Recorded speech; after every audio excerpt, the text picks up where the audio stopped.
ये एक सौभाग्यशाली संजोग है और ये एक सौभाग्यशाली संजोग परमात्मा का बनाया हुआ है और जनता का प्यार, साथ और समर्पण और सहयोग से बना हुआ है।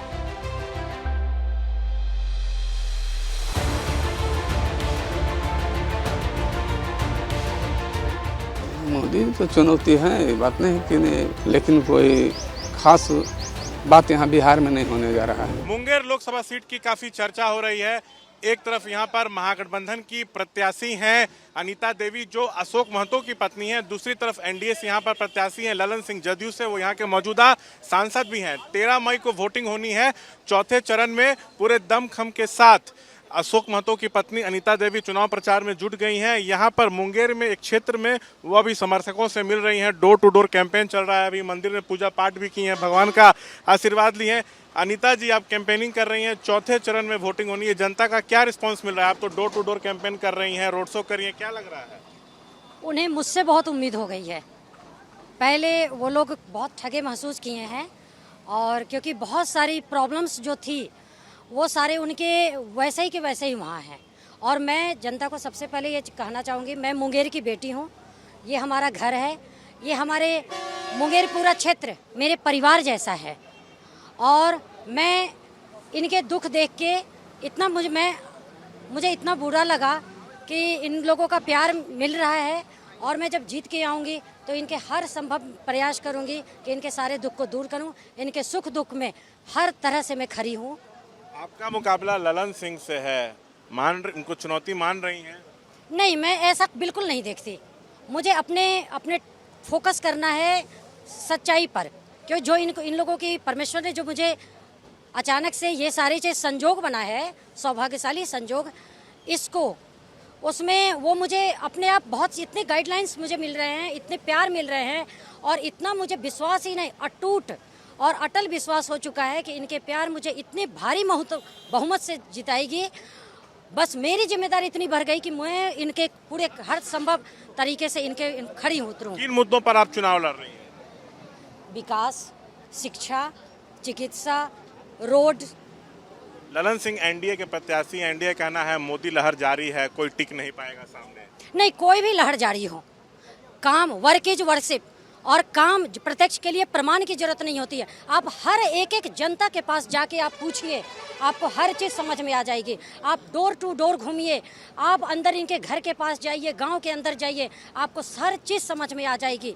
आप लिस्ट निकाल लीजिए कि जो वादे किए जाते हैं और वो वादों किस तरह से पूरी हुई है कि नहीं।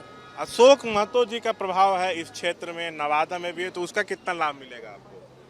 देखिए, प्रभाव तो उनका डेफिनेटली है, इसलिए क्योंकि वो एक इंसान जो जनता जनार्दन के लिए मसीहा है, गरीबों का मसीहा है वो, है ना। तो गरीबों का मसीहा, अगर देखिए किसी को बदनाम करना कितना आसान होती है, बहुत सारी माध्यम भी है कि आसानी से किसी को आप, और बिके हुए माध्यम भी हैं कि आप किसी को बदनाम कर देंगे। लेकिन अगर मसीहा की उपमा गरीबों जो दे रही है उसके पीछे समझ सकते हैं कि उपमा ऐसे ही नहीं दी जाती है। वो उपमा देने के पीछे उनकी त्याग, समर्पण और सर्वस्व न्यौछावर है और 1-2 सालों का नहीं है, बहुत सालों से। मैडम, 17 साल तक वो जेल में रहे थे। नवादा जेल ब्रेक कांड हो या कई नरसंहार हो, उसमें उन पर आरोप लगा था, तो एक छवि ये भी है। तो ऐसा तो नहीं कहीं पब्लिक का वोट नहीं मिले? ज्यादा खराब छवि माननीय सांसद महोदय का है। नहीं, उनकी छवि कहीं से खराब नहीं है। एज पर्सन वो बहुत ही अच्छे और सलीके वाले, बहुत सलीके, सुदृढ़ और गरीबों का मसीहा वाले इंसान है। और मैं बता दूं कि ऐसे ये जो जनता है ना, एकदम टच में है उनके, समझ सकते हैं ना, तो उनका डेफिनेटली मिलेगा। तो आप यहाँ लड़ रही हैं तो मुंगेर जीतेंगे और नवादा और नालंदा में भी असर पड़ना है? सब जगह असर पड़ना है, पूरे बिहार में असर पड़ेगी। पिछले साल वो आगे तक भी जाएगी ये असर। पिछले साल वो जेल से रिहा हुए तो कहा गया कि वो राजद आला कमान से मिले थे, तो उनको कहा गया कि आप शादी कर लीजिए, पत्नी को टिकट दे दिया जाएगा। तो खरमास महीने में आनंद फानंद में शादी हुई और शादी के सुबह आप लोग लालू आवास भी गए, उसी दिन सिंबल भी मिल गया। देखिए, ये एक सौभाग्यशाली संजोग है और ये एक सौभाग्यशाली संजोग परमात्मा का बनाया हुआ है और जनता का प्यार, साथ और समर्पण और सहयोग से बना हुआ है। और जो भी हो रहा है ना घटित, जब जनता का स्नेह है और प्यार और परमात्मा का आशीर्वाद से बढ़कर दुनिया में कुछ है ही नहीं। कब से जानती हैं आप उनको, अशोक महतो जी को, थोड़ा ये भी बताइए। ये हमारे परिवार से, हमारे परिवार खानदान पूरे परिवार के लोग जो जानते हैं, जब इतनी हम यहीं के हैं, यहीं की पूरी पब्लिक उनको इतना जानती है, तो मैं कैसे अछूता रह आप जाऊं। लखीसराय की रहने वाली हैं? अच्छा, तो आप तो मुंगेर की बेटी हुई एक तरह हाँ, से। मुंगेर की बेटी।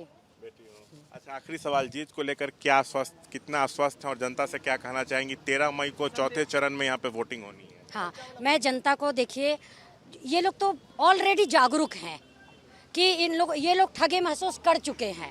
पहले से ये इतना जागरूक हैं कि अब ये दोबारा ठगे महसूस नहीं होना चाहते। तो अब हमारी खोइचा में देखिए इन लोगों ने एक एक वोट दी है। मुझे बस मेरा कर्तव्य ज़्यादा बन जाता है कि मैं लाज रखूं उसकी और हर तरह से इनके साथ सुख दुख में खड़ी रहूं। आप दिल्ली में जॉब करती थी? हाँ, पहले भी मेरा काम जो था, मैं चिकित्सा प्रोफेशनल थी, तो उस चिकित्सा जगत में वहाँ भी सेवा देती थी। आज एक माध्यम इन लोगों के वजह से चेंज हुआ है और यहाँ भी मुझे ऊंची स्तर से इन लोगों की सेवा देनी है। ठीक है, तो ये अपने कैंपेनिंग के दौरान हमसे बातचीत की है। देखिए, लगातार उनके पक्ष में नारेबाजी हो रही है, जीत को लेके वो आश्वस्त हैं। दरअसल अनीता देवी कुख्यात अपराधी अशोक महतो की पत्नी है। अशोक महतो 17 साल तक जेल में रहे, पिछले साल वो रिहा हुए हैं, लेकिन नियमों के मुताबिक 2 साल से अधिक की सजा पाया व्यक्ति जेल से निकलने के बाद 6 साल तक चुनाव नहीं लड़ सकता है। इसलिए अशोक महतो चुनाव नहीं लड़ सकते हैं, लेकिन राजनीति में आना चाहते थे, राजनीति में वो आ गए और आनंद फानन में वो खरमास में शादी किए। पत्नी को राजद से चुनाव लड़ा रहे हैं। इनको सिंबल जो है वो मिल गया है। ऐसा कहा जाता है कि राजद आला कमान की तरफ से अशोक महतो को कहा गया था कि आप शादी कर लीजिए, पत्नी को टिकट दिया जाएगा। तो उन्होंने शादी की और पत्नी को टिकट मिल गया है और उनकी पत्नी अनीता देवी पूरे दमखम के साथ चुनाव प्रचार में जुट गई हैं। मुंगेर से एनडीए के प्रत्याशी हैं, जदयू से ललन सिंह जो मौजूदा सांसद भी हैं, 2019 में उनकी जीत हुई थी। तो एक कड़ा मुकाबला यहाँ पर देखने को मिल सकता है। इस वक्त मुंगेर के संग्रामपुर में हम हैं। अशोक महतो खुद यहाँ मौजूद हैं। उनकी जो वाइफ हैं अनीता देवी, वो मुंगेर से राजद से चुनाव लड़ रही हैं, वो भी प्रचार प्रसार कर रही हैं। अशोक महतो भी कैंपेन की कमान संभाले हुए हैं। यहाँ पर नुक्कड़ सभा चल रही है, भारी भीड़ है, गाँव के लोग यहाँ पे जुटे हुए हैं। सतीश कुमार हैं, वरिष्ठ नेता हैं बिहार के, वो भी जनसभा को संबोधित कर रहे हैं। हम सीधा अशोक महतो जी से बात करेंगे। आप लोग गांव-गांव जा रहे हैं, डोर टू डोर कैंपेन कर रहे हैं, नुक्कड़ सभा, जनसभा हो रही है, क्या रिस्पांस जनता का मिल रहा है अशोक जी, और आप लोग के मुद्दे क्या हैं चुनाव को लेकर? ये नुक्कड़ सभा नहीं कहिए इसको, कार्यकर्ता का बैठक है। कार्यकर्ता सम्मेलन बैठक है। हाँ। और आप लोग जनता के बीच जा रहे हैं, तो क्या रिस्पांस मिल रहा है? वो देख रहे हैं, यहाँ प्यार मिल रहा है बहुत अधिक। जो 15 साल से ठग कर जा रहे हैं सौदागर लोग, वो नेता तो है नहीं, वो तो सौदागर हैं, सौदा करके जाते हैं और ठग कर भाग जाते हैं बार बार। इसलिए यहाँ पर आक्रोश है जनता में। माननीय लालू जी का पर विश्वास जता करके। यहाँ के मुद्दे क्या हैं, किन मुद्दों पर आप लोग चुनाव में जा रहे हैं? विकास मुद्दा है, जहाँ पर यहाँ देख रहे हैं चानन में हर जगह नली गली कुछ बना हुआ नहीं है। क्या 15 साल में विकास किया? विकास के नाम पर सब जगह लूट हुआ है, सब फंड का तो देख रहे हैं। उधर एनडीए की तरफ से कहा जा रहा है कि केंद्र में एनडीए की सरकार, बिहार में एनडीए की सरकार, डबल इंजन की सरकार है, मोदी की गारंटी की बात हो रही है। तो यहाँ ललन सिंह चुनाव लड़ रहे हैं, वही सांसद थे पिछले 5 साल से, कई बार यहाँ से सांसद रहे। उनको चुनौती आप लोग मानते हैं, कहीं उनको मुकाबले में देख रहे हैं, या आपको लगता है कि आपकी बड़ी जीत होने जा रही है? सुनिश्चित जीत होने जा रही है, बड़ी जीत है। और उनका कारनामा जो है वो तो देख ही रहे हैं, सब जगह क्या विकास हुआ है, आक्रोश है जनता में। और नामांकन कब होने वाला है? 23 तारीख को नामांकन है। और जो प्रचार प्रसार आप लोग कर रहे हैं, लोगों के घर जा रहे हैं, तो वोट तो कह रहे होंगे कि हम लोग को वोट दीजिए, तो क्या मुद्दे गिना रहे हैं, क्या करेंगे? मान लीजिए मैडम वाइफ आपकी जीतती हैं यहाँ से, तो क्या करेंगे क्षेत्र में? क्या कुछ आपको लगता है जो कामकाज मुंगेर में नहीं हुआ है? जो मुंगेर में कुछ नहीं हो पाया वो सब पूरा करेंगे और गरीब गुरुओं का हक की लड़ाई लड़ेंगे। हमारे प्रत्याशी जो पढ़ी लिखी प्रत्याशी है, सरकारी जॉब कर रही थी और रिजाइन मार हमने भी करके उनसे बात किया धरहरा में, वो भी कैंपेन करी थे, बोले कि हम दिल्ली में थे, चिकित्सा के क्षेत्र में काम करते थे, सो हम विकास के मुद्दे पे चुनाव में जाएंगे। आपकी वाइफ अनीता देवी यही कह रही हैं। लेकिन सर यहाँ पे एनडीए की बात हो रही है, मोदी की गारंटी की बात हो रही है, मोदी के नाम पर चुनाव लड़ा जा रहा है, तो मोदी जी को आप चुनौती मानते हैं या नहीं?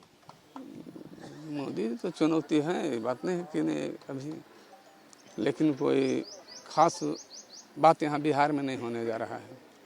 अच्छा, जो आरजेडी सोच रहे हैं वैसा नहीं है बिहार में। बिहार में वो जो कर रहे हैं 40-40 जीत रहे हैं, लेकिन वो गिनती बता देगा, गिनती के दिन पता चलेगा कि कितना सीट आएगा। जो मतलब चौंकाने वाले नतीजे आने वाले। हाँ जरूर। अच्छा, 17 साल बाद आप बाहर आए, आप खुद भी लड़ना चाहते थे, लेकिन नियम कानून है उस कारण आप नहीं लड़ पाए। फिर आपकी शादी हुई, फिर अगले दिन आप लालू जी से गए, तो आरजेडी को ही आपने क्यों चुना? इसका विचारधारा हमको अच्छा लगा। समाजवादी लोग हैं, जो लालू जी ने जो किया गरीब गुरबों को जो वो के लिए जो काम किए वो काबिल तारीफ है। कुछ इससे उसके पहले जो लालू जी के पहले कहाँ कहीं ब्लॉक तलॉक में वही लोग रहते थे, अगड़ी जाति के लोग रहकर वहाँ सब दलाली करते थे। उससे आज़ादी मिली, आज तो सब लोग जा रहे हैं ब्लॉक, कम से कम जाने का हक दिलाए। आपको लोग गरीबों का मसीहा कह रहे हैं, जब हम बात कर रहे थे तो लोग गरीबों का मसीहा बता रहे हैं, नारेबाजी हो रही है आपके पक्ष में, लेकिन एक छवि आपकी कुछ और भी रही है, तो उसको कैसे देखते हैं? वो तो विरोधी का काम है, किसी को भी बदनाम करना है, ये सब तो पैसा उन लोगों का है। वो कभी चाहे कि गरीब गुरबों का बेटा आगे बढ़े। अच्छा, ये बताइए, नीतीश जी भी तो 17 साल से सीएम है, कुछ काम किए कि नहीं किए आपके नज़र में? वो तो सामने है जो काम किए हैं। जो कुर्मी वो तो हैक कर लिए थे, कुर्मी चेतना रैली हुआ था, करने वाला नायक यही हैं हमारे बुजुर्ग भैया जो हैं। लेकिन इनको हैक करके हम भी उस रैली में गए हुए थे। नीतीश जी कब आए थे, तो नेता वो तो बन गए आकस्मिक कहिए। लेकिन कहीं ना कहीं मुंगेर में कहा जा रहा है, एक तरफ ललन सिंह है, एक तरफ अनीता देवी है, सो अगरा बनाम पिछड़ा की लड़ाई हो रही है, वैसा माहौल बन रहा है, कहा ये भी जा रहा है, जो पॉलिटिकल पंडित हैं वो लोग कह रहे हैं। ऐसी कोई बात नहीं है। इससे कुछ बात नहीं। और 13 मई को वोटिंग होनी है, जनता से क्या कहना चाहेंगे? मेरा आखिरी सवाल। अपील करेंगे कि यहाँ जिताकर भेजिए, गरीब गुरबों का आवाज़ बनेंगे, जिसके जनता की यहाँ का आवाज़ सांसद दिल्ली तक बुलंदी से उठाया जा सके। अशोक महतो यहाँ पे कार्यकर्ता सम्मेलन चल रहा है, उनसे हम बात कर रहे थे। कैमरा पर्सन विशाल आपको तस्वीरें दिखा रहे हैं। कह रहे हैं कि विकास के मुद्दे पर हम चुनाव लड़ रहे हैं, यहाँ पहले कोई काम हुआ नहीं है, तो केंद्र और बिहार सरकार ने बिहार के लिए, और जो बिहार में ये मुंगेर ज़िला है उसके लिए कुछ काम यहाँ पे हुआ नहीं है, सो हम लोग विकास का काम करेंगे और उम्मीद है कि बड़ी जीत हम लोगों को यहाँ पे जो है वो मिलने जा रही है, ऐसा कहना है अशोक महतो का। कैमरा पर्सन विशाल राय के साथ शशांक कुमार, एबीपी न्यूज़ मुंगेर।